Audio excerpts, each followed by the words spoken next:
Good morning students, I am Nidhi Goyal, assistant professor ABST। बच्चों, हम लोग इनकम टैक्स में अपना business and profession head continue कर रहे हैं। ठीक है, अभी तक हमने इसमें बहुत सारे प्रोविजंस पढ़े, अलाउड एक्सपेंसेस, डिसअलाउड एक्सपेंसेस, ठीक है, स्पेशल सर्कमस्टांसेस में disallowed expenses, general commercial expenses जो कि अलाउड होते हैं। ठीक है, देन इसके बाद हमने इसमें क्वेश्चंस भी किए जिसमें हमने revenue and income and expenditure से अपना टैक्सेबल इनकम कैलकुलेट किया, P&L अकाउंट से कैलकुलेट किया।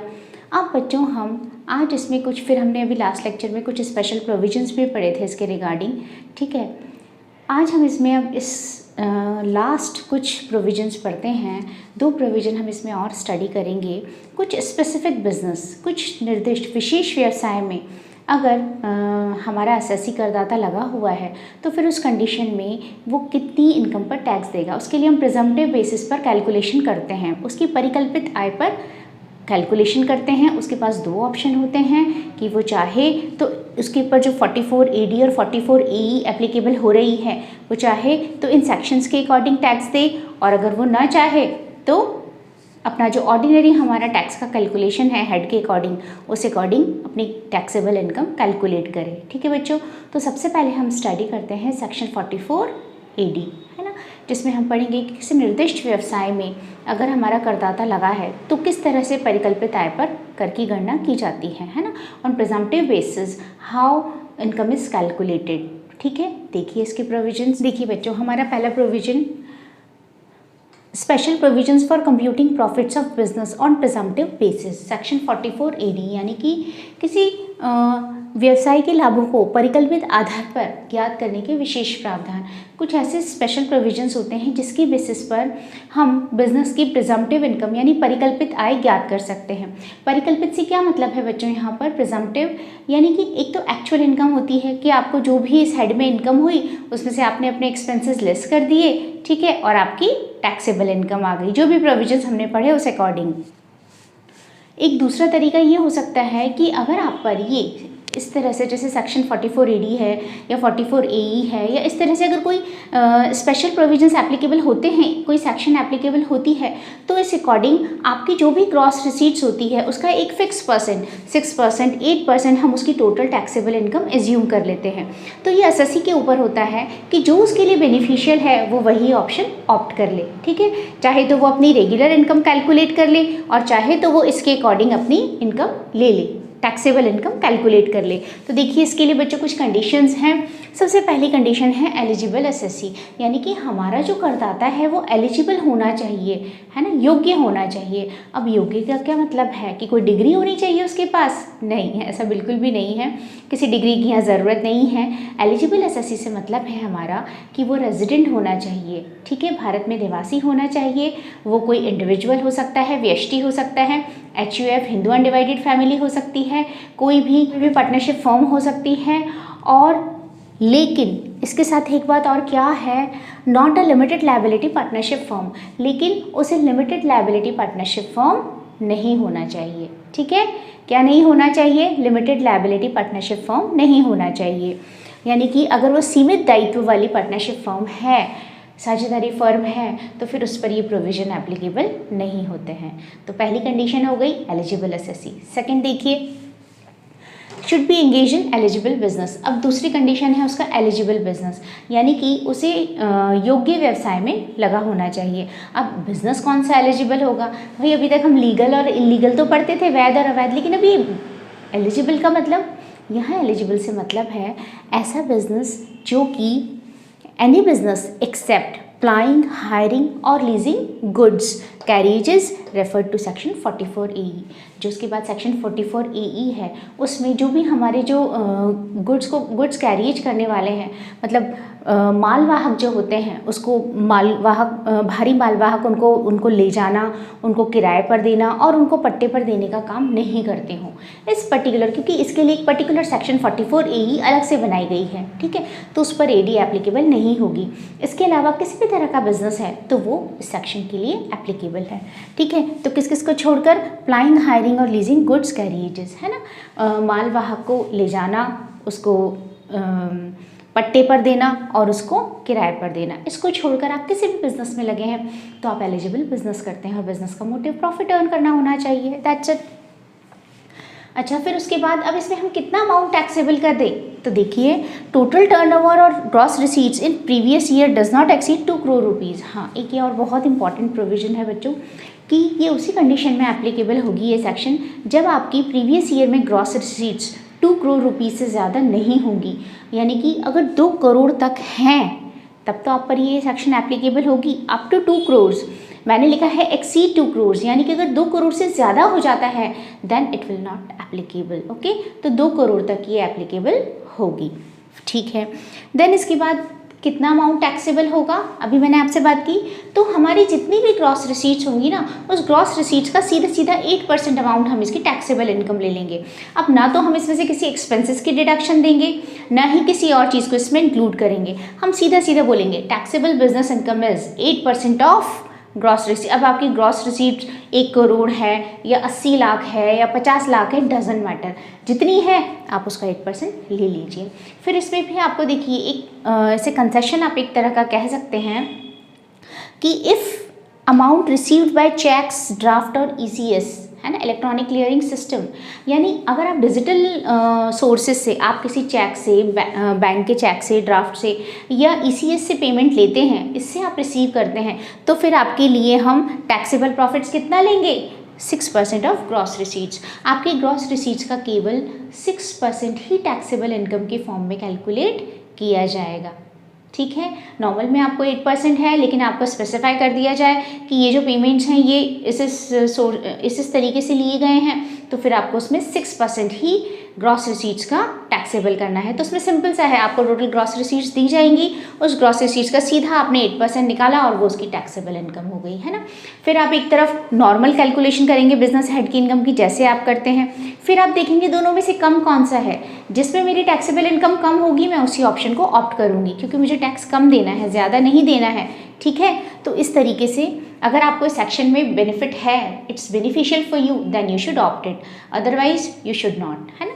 आपको अगर ये लगता है मेरे लिए फ़ायदे की है तो आप इसे ऑप्ट कीजिए, इस सेक्शन को पर जाइए, लेकिन नहीं है तो फिर मत कीजिए। लेकिन उसके लिए आपकी कंडीशंस फुलफिल हो, आप एलिजिबल एसएससी हो, आपका एलिजिबल बिजनेस हो, आपका टर्नओवर प्रीवियस ईयर में 2 करोड़ से ज़्यादा ना हो, तब आपको ग्रॉस रिसीट्स का 8% या 6% टैक्सेबल इनकम की फॉर्म में टैक्सेबल माना जाएगा। ठीक है, अब बच्चों ये थी सेक्शन 44 AD। अब इस सेक्शन 44 AD के बाद हम नेक्स्ट सेक्शन पढ़ेंगे सेक्शन 44 AE। ठीक है, आप इसे कॉपी कीजिए।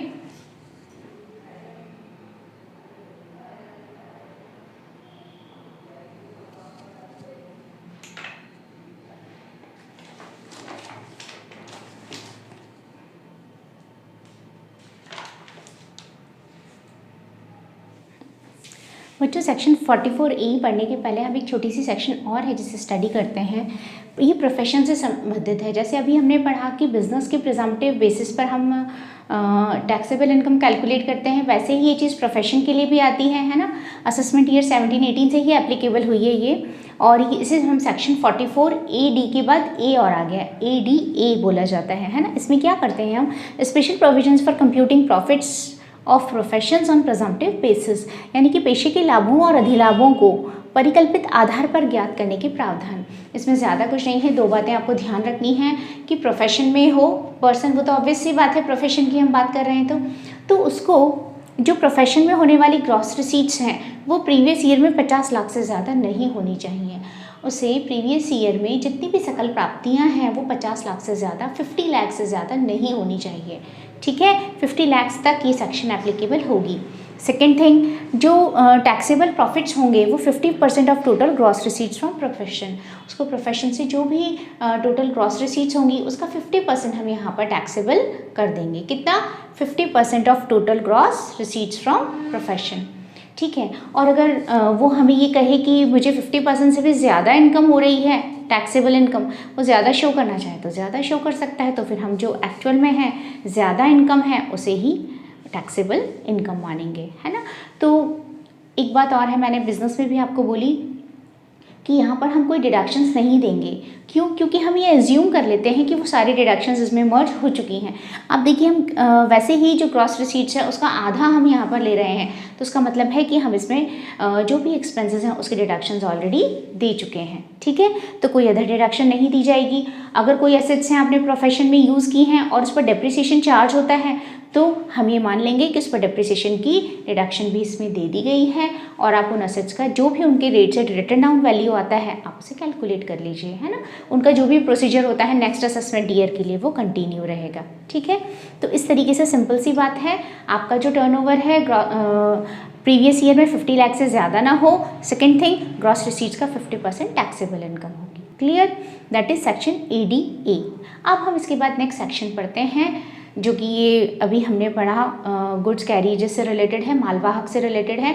ठीक है, कौन सी है? Section 44 AE।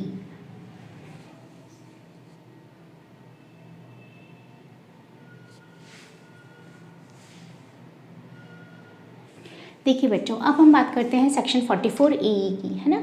Method of computing presumptive profits and gains of assessee dealing in the business of flying, hiring और लीजिंग गुड्स कैरिजेस।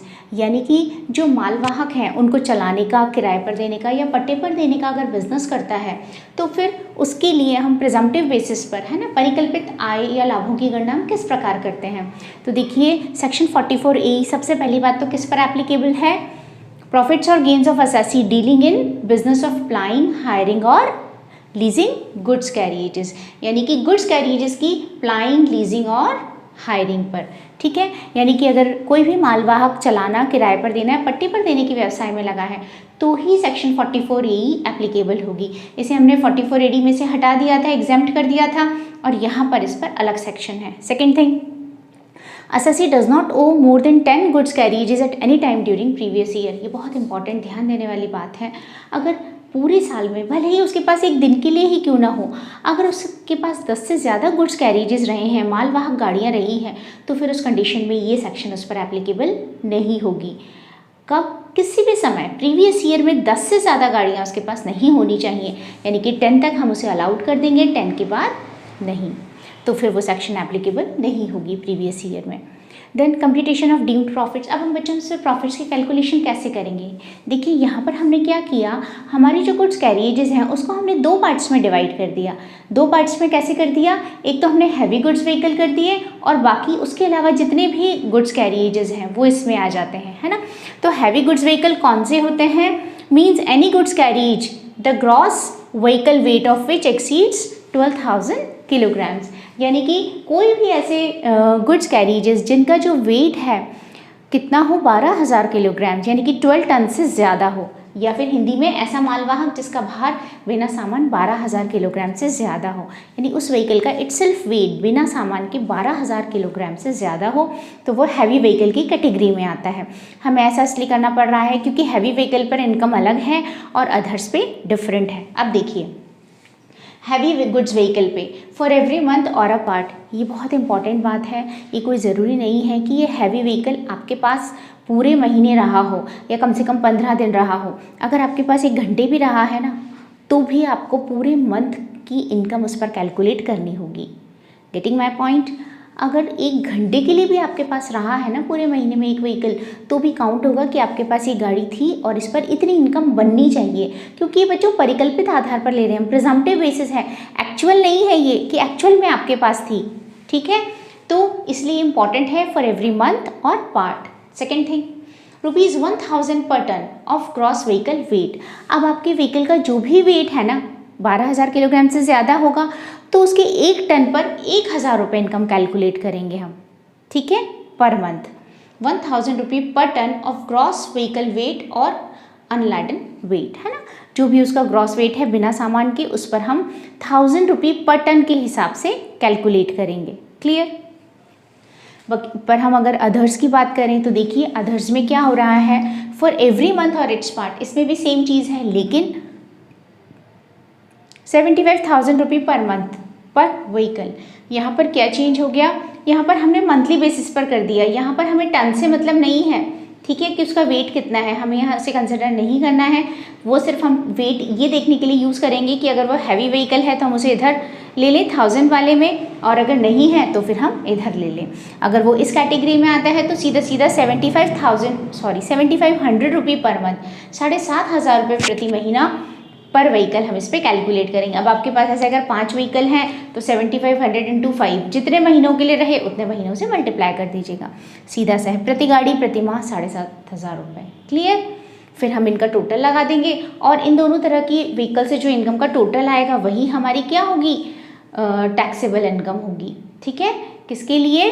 गुड्स कैरियर्स के बिजनेस में लगे हुए एसएससी के लिए। ठीक है?